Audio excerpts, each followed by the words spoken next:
Welcome to Why Should We Care About African Data Centers, a podcast where we tackle the big questions shaping the industry. I'm Ville Wacklin, and in this first season, we are exploring why data centers are at the heart of Africa's digital future and what it takes to build a strong, sustainable industry. Right now, Africa is in the era of digital revolution. More people are coming online, they are consuming more content, businesses are moving to the cloud, and governments are digitizing services. So, with demand for digital infrastructure higher than ever, building it sustainably is more crucial than ever. Data centers exist across the continent, but are they attracting enough clients, both locally and globally? Are they designed to meet global standards and position Africa as a competitive player in the digital economy? In this first episode, we set the stage for the season. Industry leaders will weigh in on what's driving demand, why local data storage matter, and how Africa can leapfrog outdated infrastructure to build world-class sustainable data centers from the start. We'll also dive into investment challenges, the role of green power, and why Africa's young workforce is a major asset. Whether you're an investor, operator, policymaker, or just curious about the backbone of the internet, this podcast is for you. Let's get started. Africa is different in terms of climate, in terms of how we do business. So we cannot take all the approaches that were done in the tier one markets and bring them here. We have to adapt and make local decisions and local answers. Mary Karaoke is the marketing manager at the Africa Data Center Association, where she tirelessly advocates for the growth of Africa's data center industry. So, for example, if a data center was designed in Europe, the way the design was done cannot be replicated here. We have to take what we have environmentally and make it ours. So that means as much as we are learning from them, they have better technology, they have better experience, they need to come down here and also adapt to who we are, how we do business, how our climate works, so that we can build sustainable data centers from the get-go. I have not seen any data center that is sufficiently saying they don't need any more funds. Doing business in Africa requires understanding of the local business culture probably more than anywhere else in the world. The demographics and trends that drive the demand are already there. Let's learn more about these drivers from James Hutton Mills. You have to look at trends within the US and Europe in terms of, what's driving data center demand already. I mean, fundamentally, there is a demand to use cloud and compute to basically help companies become more efficient, to help them basically drive data and drive their operations much more efficiently. So cloud at the moment is more driven by enterprise rather than by the consumer. As we look at Africa, Africa is a nascent continent, right? GDP per capita is substantially lower in Africa relative to the US or relative to Europe, i.e., let's call it 10 to 20% of what GDP per capita is in other parts of the world.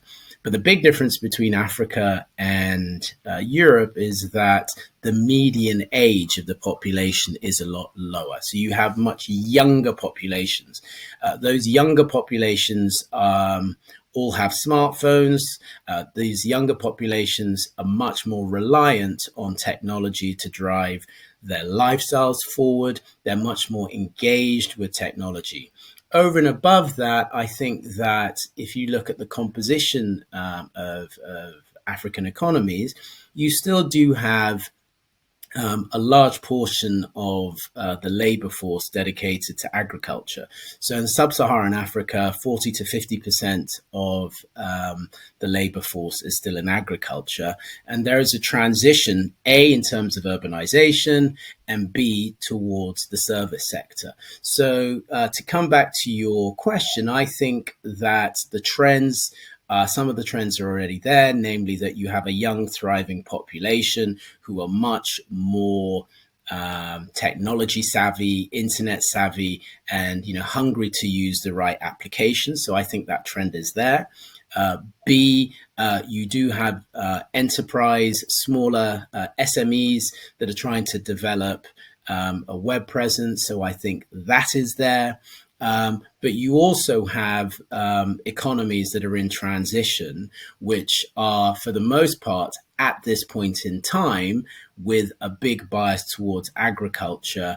But that transition towards the service sector is also very much in place. So I think a lot of it is about applications, but I think that it's about adapting to different environments. So, fundamentally, we live in a world where everyone has a smartphone now. Mobile penetration in most countries in Africa is north of 80%. Power penetration can vary. It can be anywhere between 55 to 85%. In some countries in Africa, it's nearly 90%. Like in Ghana, for example, I think it's 87%, if I remember rightly. But fundamentally, the drive towards a world where every aspect of your life can be enhanced in some way through technology is something that the African population wants and wants already. So I think that's how I'd respond to that. In terms of drivers, everything looks set. To get some key numbers from the industry, I called our research partner Guy Zibi from Xalam Analytics. He shared with me some statistics. Africa had around 200 tier 3 or higher commercial data centers by the end of 2024, with 10 to 20 new facilities added annually. That growth rate is expected to rise to 20 to 30 facilities per year soon. Excluding Bitcoin mining, the market currently holds about 500 megawatts of data center capacity, which is just 1 to 1.5% of the global total. The total capacity is set to double in the next 5 to 6 years. Revenue sits is roughly at 700 million annually, still a small slice of Africa's ICT sector. South Africa dominates with 70% of the continent's capacity, followed by Kenya, Nigeria, Egypt, and Morocco at 15%. The rest of Africa accounts for the remaining 15%. These are the people who understand AI, are gaming every day, they're on their mobiles, they need these data centers, true? To understand more about the potential of the African market, I spoke with Faith Waitaka. She works as a sales lead for cloud and service provider segments at Schneider Electric. She's also an active board member at Africa Data Center Association. We're coming in last into the data center game. So we're leapfrogging some of the problems you had in Europe that North America had. And if you look at the PUE, for example, the average PUE of Africa is 1.6, which is pretty good.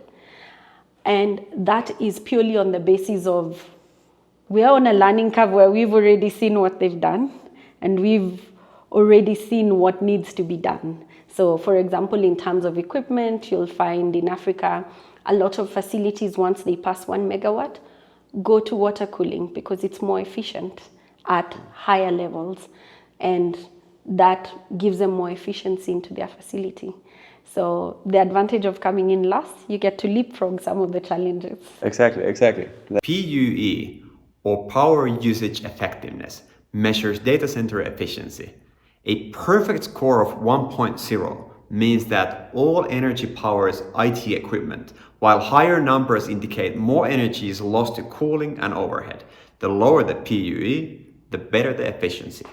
We've seen what has happened in most of Europe where the grids now don't have enough power to feed data centers. Should Africa be waiting for that eventuality, or should we care enough to plan in advance because we've seen what has happened? So, last question, and this is actually, I didn't tell yet, but this is the name of the podcast as well. Why should we care about African data centers? Why not? You see, like I said, Africa is coming in last into data centers. And we can see in comparison to the rest of the world, in comparison to Virginia, to Singapore, I know a country in Europe where the government has to pay a data center because they allowed them to build a 6 megawatt facility, but they could only give them 2 megawatts. Singapore today, they auction the power because they only have enough to feed a certain number of facilities. So before we get to that eventuality, I would want Africa to care enough to plan well. We've seen this play out in Europe. Take Ireland, for example, where data centers are straining the grid and sparking debate on energy consumption. But in Africa, the story could be different. I spoke with Mary Kariuki to find out if Africa has the resources to host increasing data center capacity. Africa has a lot of potential because there's a lot of land. The power, for example, in Kenya is almost 100% green. It's in the 90s. So in as much as we are talking power, we also have to look at the sustainability aspect of it. Getting away from fossil fuels and generally just taking the route that the world needs to go, the sustainability route. It should essentially be a bonus point when an investor is coming in to say, hey, let me put a data center in Kenya because the power is green. Mary also speaks about the importance of local data. We don't want our data to go to Europe and wherever and then come back here. No, we want to have our data in our continent, and that is important for us as an association. We try to look at how can we have the data in Africa remain in Africa. So, in theory, Africa has the land and the green energy to power and host significant data center capacity. Mary also spoke about keeping and processing the data locally. This is a key topic driving the future demand. We'll speak more about it later in the season. Let's now look at some numbers of the current demand in the African data center industry. This is what I learned from my discussions with Guy Sepi from Salam. Africa's critical IT load capacity, which is the power available for running servers and networking equipment, has been growing at around 20% per year. But demand is rising even faster, at 30%, creating a supply gap. Meanwhile, industry revenue is climbing by 15 to 20% annually, showing just how quickly the market is expanding. To understand more about the history and evolution of African digital infrastructure, I spoke to Ben Roberts, who has 30 years of experience in digital infrastructure, of which 20 plus years in Africa. Ben used to work for Liquid Technologies before venturing into consultancy and co-founding a number of digital infrastructure related businesses. Something of a leapfrog, but also missing some things along the way. So we're seeing now a catch-up of terrestrial infrastructure. Terrestrial infrastructure to enable the mobile networks, but also to connect people directly to homes, directly to businesses, needing for fixed infrastructure, which doesn't rely upon scarce resources like spectrum. Before independence of most African countries, there was quite substantial investment into roads and railways and things that would move goods, right? But there was very unsubstantial investments into infrastructure that would serve the people, such as power infrastructure, electricity, and communications. Communications was there, but it was not there to connect everybody and get everybody connected. It's by design, right? That's what I'm saying. Yeah. So it's a legacy of this is the infrastructure that was put in place pre-independence. Ben has a very interesting point about the connection between physical infrastructure and digital infrastructure. Why do they go hand in hand? It comes along with for two reasons. Number one is that infrastructure is there, so it becomes the actual physical pathway for the civil works. So if you're going to build a fiber 400 kilometers from Mombasa to Nairobi, you can go straight through a load of bush, but you'll be clearing a lot of bush, and you'll be acquiring land from you don't know who. But if you say, okay, let us go to the roads company or the railway company, they have what we call a way leave, they give you a strip of land close to where they've already built. The same with the power line guys. But more importantly, where you have had that transport infrastructure has been built, what happens is you get settlements and you get trading settlements. So it starts with Mombasa being the largest port in East Africa. Nairobi is the capital of Kenya. You get hubs of transport infrastructure, and those become trading places. Now, what we see when we look at the data statistics, we know where all the digital infrastructure and the fiber is, but when we look at data saying where the traffic is flowing, there's a report published every year by some analyst called Telegeography. We see where that is, and we see it's following the trade routes. My hypothesis is that where you see movement of goods and there's transport, you have movement of goods and people, then you have communication, right? Commonality between trade is what keeps people having a reason to go and talk to their neighbours, because and then people come and go, but that is it. Then on to the education. I spoke with Susan Bhatia. Susan is the director of corporate development at iColo, a data center company. She transitioned into the data center industry from the finance sector. We spoke about skills and talent in Africa, how hard it is to find and retain good staff in African data centers. There are a lot of competent staff from Kenyan universities, but they are not specialized. We have a big workforce that's engineering capacities. So they have the basic skills in mechanical engineering, electrical engineering, mechatronic as well. However, they do need some training to be specialized in data center work, which we do take every single year. We do take experienced data center operatives who've worked in multiple data centers, as well as fresh graduates who come in as interns. They are trained under our program for like a year and then promoted to work in the data center and can be released into the market. We hope that this can continue growing, but so far we've noticed that even when a new data center comes in, we notice that there is a transition of our staff members to other data centers, because it's easier for other data centers to just pick and poach staff from experienced companies which have proper training and do not want to actually do the training themselves. This has also been experienced at an international level. We have large multinationals from Europe, from the US, coming to pick qualified engineers from Kenya. So, which is very interesting because we still are trained from a global perspective. We are a global company. So for all our engineers, all our staff, we are trained with global perspectives in mind. So when even multinationals come and pick Kenyan staff from our data centers, from our competitors, they do know that we have the qualified skill set to be able to run large facilities. Especially the way we are moving to more cloud regions, AI regions, there's a lot of upskilling that is required. I don't think universities have caught up yet. Even European universities, Asian universities are not specifically training this yet. They're trying to incorporate it into their syllabuses as we go on, but it's not there yet.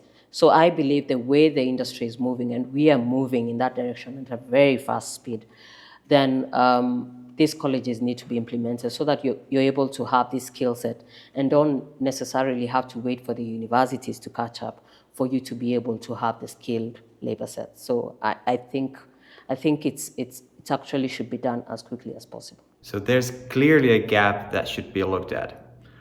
Then let's dive into the why. Why is it so important for Africa to have their own data centers? Why can't the continent just leverage from already existing capacity in, say, Middle East or Europe? We definitely all need data centers. Data centers are proving to be part of the ecosystem of those countries that are having the most success when it comes to digital services. And those countries that are having that success, they're also transitioning from being least developed countries into middle-income economies. So it would seem that digitization, digital transformation, growth of a digital economy is part of the growth story of transitioning from extractive agricultural economies into knowledge economies. Africa has a very young population. They're energetic, they're innovative, and they're trainable. Africa can attract investment because as a continent, we are trying to be better. We are trying to grow. We are trying to learn. We are trying to absorb what's out there and make localized solutions. It is not saturated, so there's lots of potential for investment. It is also a continent that is quite young. And if you look at other sectors like manufacturing, mining, they are sort of like already well established. So why can't we get to the level where when you mention data centers, you think Africa? When you mention data centers that conform to ESG practices, to sustainability, because we're still young, we can do it right from the get-go. Why don't you think Africa? When you think about a better world, when you think about education and the impact on health and the impact on agriculture and the impact on all the other sectors that are distributed in Africa, all that is going to be interconnected if it's not already to data centers.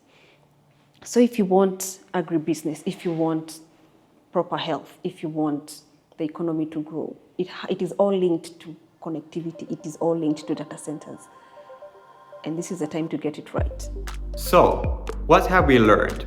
While the infrastructure gap still exists, Africa has advantages: abundant land, renewable energy sources like solar and hydro, and a young tech-savvy workforce, making it a prime location for data center investment.